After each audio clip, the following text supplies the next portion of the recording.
Common part of menopause. There are some things you can do to help deal with the symptoms. News 13's Jessica Foster has more in tonight's Modern Medicine. Menopause can begin in the late 30s to the mid-50s.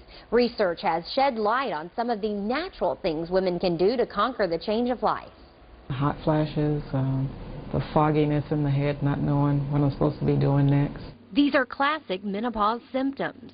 Dr. Krystal VanLowe says the severity of menopause depends a lot on genetics.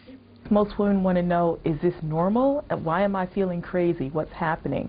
And I try to explain to women that the hormonal changes cause biochemical changes in their brain, and those biochemical changes cause mood changes. Dr. VanLowe suggests educating yourself on the symptoms and taking time to relax.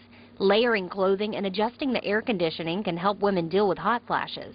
Once the ovaries shut down, levels of the hormones estrogen and progesterone decrease. Because they're making lower levels of estrogen and progesterone, it's found that menopausal women have an increased risk of heart attacks and strokes and blood clots as compared to their premenopausal counterparts. But exercise and a healthy diet can help combat those risks. I've tried to take more time for myself. I've, tried to change my diet and exercise. Symptoms last an average of 2 years, but it does get better once the body adjusts to the new normal.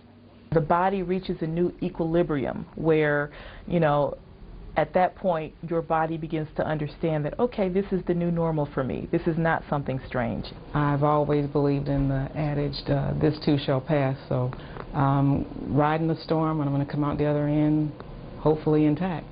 Dr. VanLowe says hormone replacement therapy is available, but can increase the risk of heart attack and stroke. That's why she says doctors are cautious to prescribe medication and only do so when it's necessary. Dr. VanLowe says you should see a doctor as soon as you start to notice menopause symptoms so you can be evaluated and monitored for risks of heart and cardiovascular disease.